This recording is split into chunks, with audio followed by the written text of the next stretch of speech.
Hi Sewing Bees, I'm Sookie and welcome to the Beehive. In today's video, I'm going to be teaching you how to make your very own giant lips pillow. I'm also going to be showing you along the way some tips and tricks on working with the Cuddle material. So head to my website and download the pattern, grab your machine, and let's get stitching. You'll need about a half a yard of Cuddle material and some Fiberfill. I highly recommend you get and use the easy point and turner to turn your pillow right side out. You will need to print the pattern pages. You can go to the link in the description to grab them, and also some clear adhesive tape to tape them together. Of course, some paper scissors so that we can cut them apart. I also recommend that you have a pair of short, sharp scissors, kind of like my 5.5-inch all-purpose craft scissors for cutting the Cuddle. Some thread snips. I love my little easy hook and snip. For the presser foot, it is highly recommended that you use a walking foot. I will even show you how to attach it. If you don't have one of these for your machine because they can be a little costly, I would just use a standard presser foot. You're going to want some polyester sewing thread, and I'm using the Mettler Metrosene. The best needle is going to be a stretch needle size 90-14. You also need a hand sewing needle. And then I like to have some kind of a beeswax or a thread conditioner. These are just a couple that I have used and really enjoy. Something to mark your materials with. It's really going to be up to you and the color of the material, but these are just a few. Some straight pins and some Wonder clips. In order to clean your surface, you're also going to maybe need a wet washcloth and a lint roller. Because our lip pillow is so giant, you're going to need to print 3 different pages in order to complete the pattern piece. Just see that the diagram in the lower left-hand corner coordinates with where it is positioned. So you can just cut along the bottom edge of the top right portion and the right edge of the left portion, and just go to town taping them together. You want to make sure that you align the little T marks so that it is perfectly placed, and then you can cut around the entire thing. Now that you have your pattern piece, we're going to go ahead and cut our materials. But first, we're going to mark the material. Because this material makes such a mess, we don't want to add to the mess by cutting right through the yardage. The best thing to do is actually to mark your pattern piece on the wrong side of the Cuddle. This way, we're actually going to be just cutting through the backing versus the fur part of it. Go ahead and place your pattern piece on the fold, and we are going to use straight pins all the way around to secure through both of the layers. However, we are not going to cut right through this because that would cause a lot of mess. So what we're going to do instead is mark the fabric around the pattern piece. So it's really up to you and maybe what you have in your stash of marking pens. I actually did a video on the different marking pens that are in the industry, so you can check that video out. I will include a link in the description. I found that the friction highlighter seemed to work the best for me. And so I'm just going to mark all the way around the pattern piece so that I'm able to see it really clearly. Once you have finished marking, you're going to remove your straight pins and then go ahead and just mark where that fold is with some straight pins. You could also mark it with the marking pen. And now what you're going to do is open up the material with the backing facing up. So wrong side facing up. I would recommend that you make sure that everything's laying nice and flat too, so there are no wrinkles or air bubbles. And now what we're going to do is essentially trace the pattern to the other side, which will create the complete lip. I found the best thing to do was to pin my pattern directly through the material, just like I did on the original side. That way it doesn't shift while I am marking it.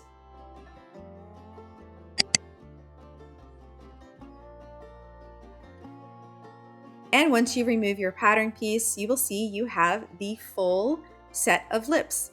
Now, we are not going to just cut through this with a pair of fabric shears. We are going to use a pair of short, sharp scissors, like the ones I'm showing here, the all-purpose craft scissors from Sookie Sews.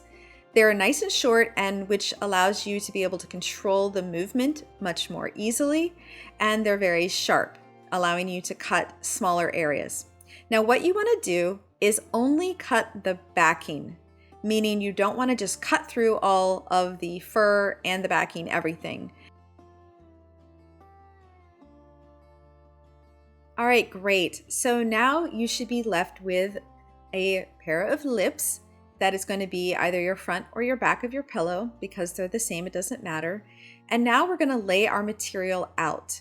So you want to make sure that you're using the material to the fullest, so the best usage. And we also want to make sure that we can see our selvage, because that goes up and down, and that's going to come in handy in just a minute. Now lay out your pattern piece so that it is the fluffy side facing up. And you want to make sure that your pattern is going to still be on grain, so find the center of your pattern piece and the selvage and make sure they are aligned. And next we're going to go ahead and pin our pattern piece to the other side, and then we'll be cutting it out again.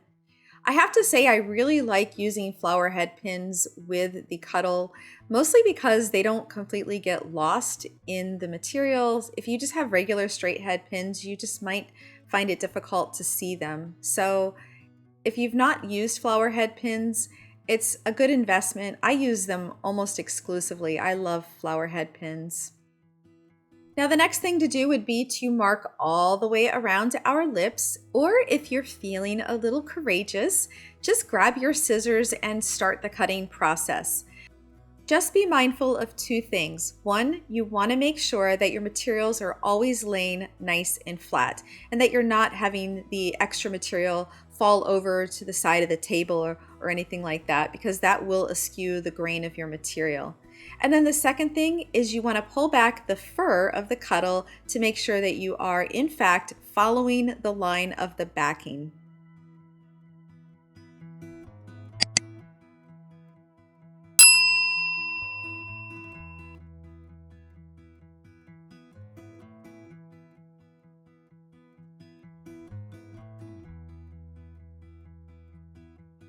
Now remove all of the straight pins. And what I like to do is take the materials so that the fur is facing down and give them a good shake to get any excess off. Then you're going to come back through with a damp washcloth, and you are very simply going to clean your workspace up the best you can. And now you're going to throw your fabric pieces and the washcloth into a dryer for about 10 minutes with little to no heat.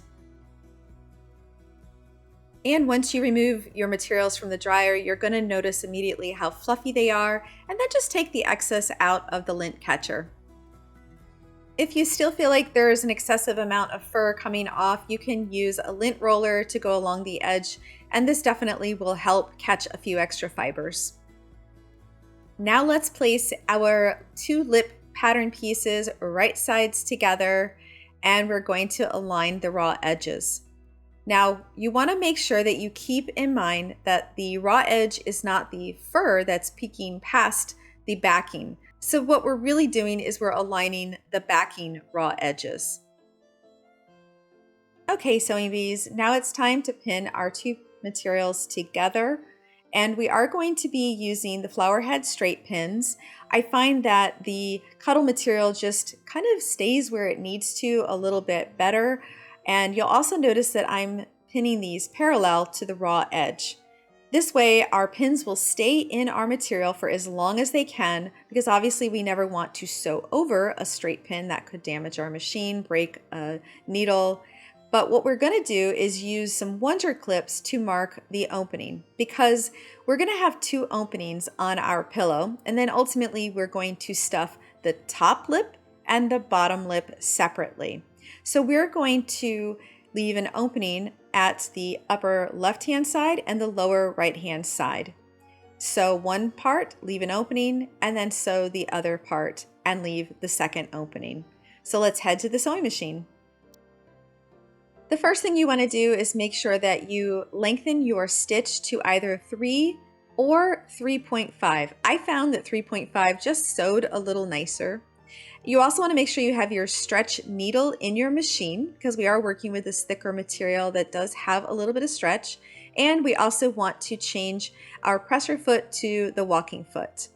In order to do this, we will need to completely remove the shank from the sewing machine. Now, of course, every machine is going to be slightly different, so just reference your user manual, or you can also ask your local dealer on how to attach the walking foot. For the most part, though, they're pretty standard.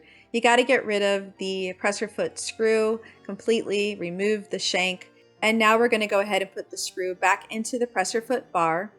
And the walking foot has a place to go around the screw, but then there's this other little bar that will actually be going up and down over the needle bar. That little guy right there, it'll go up and down. The really cool thing about a walking foot is that it's sort of like having a set of feed dogs under the presser foot, but above the feed dogs that are on the sewing machine. And you want to make sure that that bar does in fact go above the needle bar, or else it's not going to move up and down. And then just tighten your screw and then you'll be set. We're going to be stitching a 1/2 inch seam allowance from one of the wonder clips all the way around to the other. Again, remember we're going to leave 2 openings. You can remove the wonder clip and align the materials underneath your presser foot.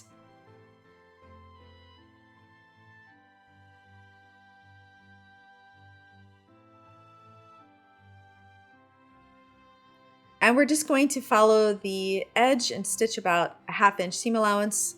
If those straight pins get in the way, you must remove them. And go all the way to the inside of the lip.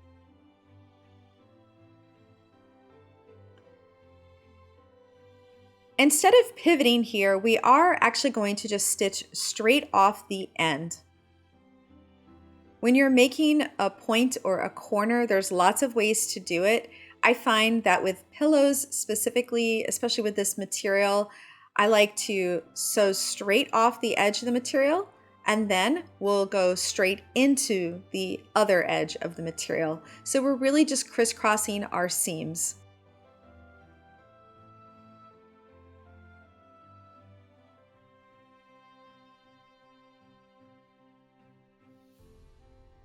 And when you get to the end where that wonder clip was, you can just do a little back stitch to secure that opening.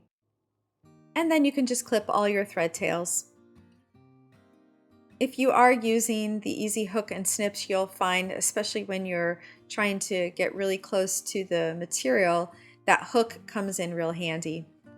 Okay, so you've got your seam all done. We have our crisscross point. So let's go ahead and do the bottom portion of the lips.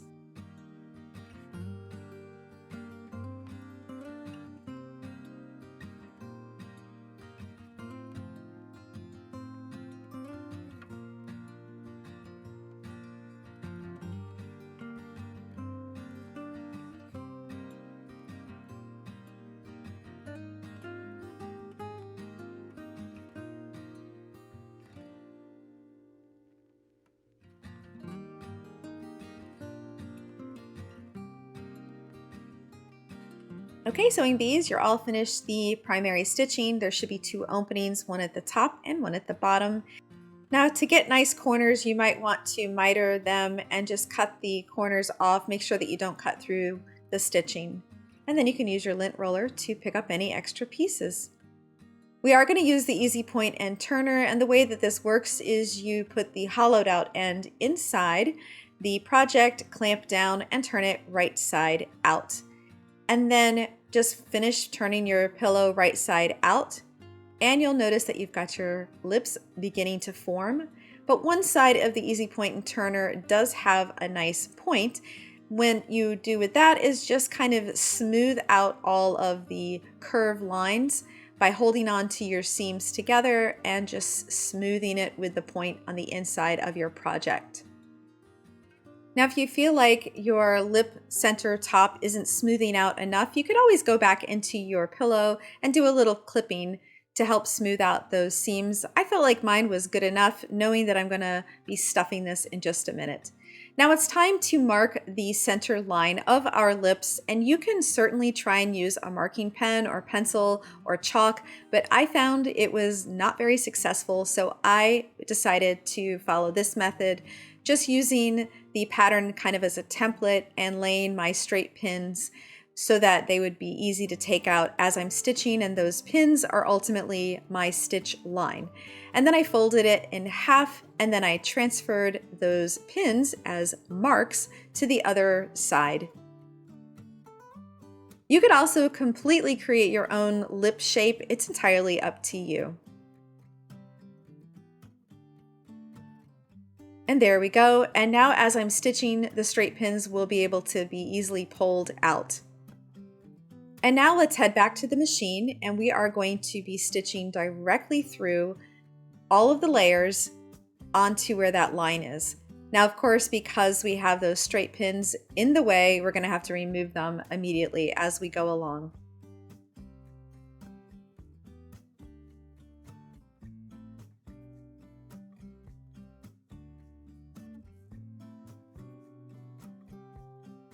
Once you're all finished with the stitching, clip your thread tails, and now it's time to stuff. You're going to be stuffing the top of the lips and then the bottom lips separately. I like to roll my batting into smaller, more manageable balls and then tuck them in. You can use a point turner, or I just use the other end of my marking pen to kind of help get into the corners. I always like to use the small, kind of rolling it up into smaller balls method, because that's how I was taught about 25 years ago from a professional teddy bear maker. And ever since then, that is the method I've used for stuffing pillows or anything that requires a lot of the Fiberfill. When you're satisfied with the amount of Fiberfill that you've got in your top lip, you can go ahead and use some Wonder Clips to secure it in place, because we're going to do some hand stitching in just a few minutes. Now repeat the same process with the bottom lip.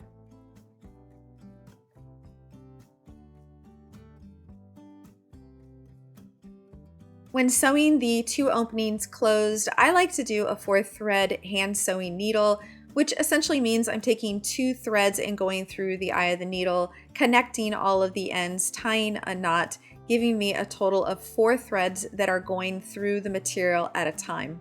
I also like to use some type of a thread conditioner, whether it's beeswax or a thread conditioner such as Thread Heaven. I'll have links in the description for what I used. You don't need both of them. I just wanted to show you how they work. When you're hand stitching the opening closed on this pillow, you'll notice that I'm not being real meticulous. I'm kind of just whip stitching it around. You're not going to see the threads as long as you fluff up the seam after you have done the stitching. Obviously, you want to make sure that your raw edges are tucked inside the opening so that there's no raw edges exposed. And the closer you stitch, the better. When you're finished, you can just tie a knot, and you can repeat on the other side.